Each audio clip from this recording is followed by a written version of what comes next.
भाऊबीज हा सण केवळ एक विधी नाही, तर तो मृत्यूचे भय दूर करणारा आणि बंधुप्रेमाला अमर करणारा दिवस आहे। आपण या सणाला यमद्वितीया असे का म्हणतो तुम्हाला माहिती आहे का? भाऊबीज साजरी करण्यामागे यमुना आणि यमराजाची कोणती कथा दडलेली आहे? स्कंद पुराण आणि पद्म पुराणानुसार यम आणि यमुना यांच्या बंधुप्रेमाची ही कथा आहे। ही गोष्ट आहे सूर्यदेव आणि त्यांच्या पत्नी संज्ञा हिची। सूर्यदेव तेजस्वी तर संज्ञा ही मायेची मूर्ती होती। यांना दोन सुंदर अपत्य होती, यम आणि यमुना। दोघांचे लहानपणापासून एकमेकांवर खूप प्रेम होते।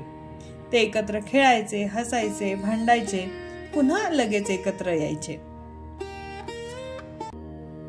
हळूहळू काळ पुढे सरकला। यमाला मृत्यू लोकाचा अधिपती बनवलं गेलं। आता त्याचं कामच वेगळं होतं, मृत आत्म्यांना न्याय देण्याचं। त्यामुळे तो व्यस्त झाला आणि यमुनेशी त्याचं भेटणं कमी झालं। यमुनेला मात्र भावाची खूप आठवण येऊ लागली।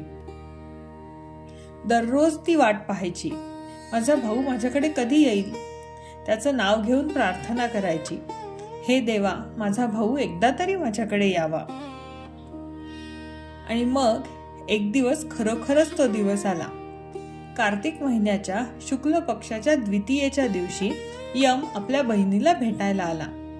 यमुनेचा आनंद गगनात मावेना। तिने औक्षण करून भावाचं स्वागत केलं, तिलक लावला, गोड जेवण केलं, भावासाठी दीप लावला।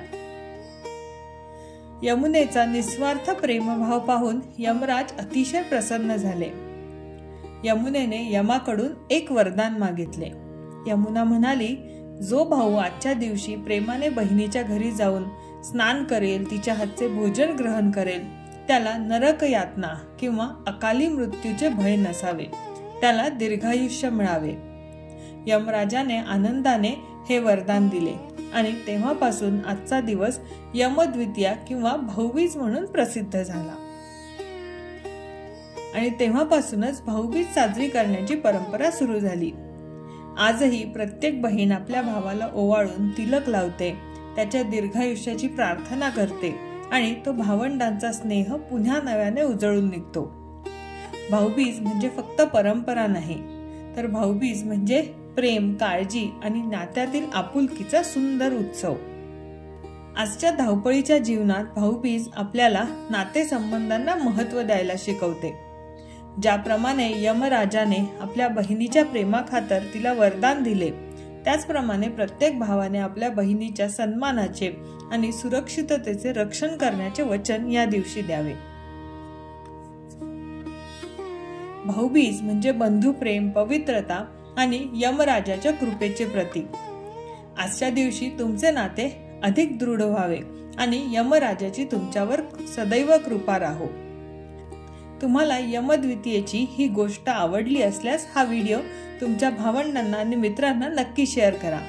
अशाच वेगवेगळ्या गोष्टी जाणून घेण्यासाठी वैदिक विजडम मराठीला सबस्क्राईब करा। सर्वांना भाऊबीजेच्या खूप खूप शुभेच्छा।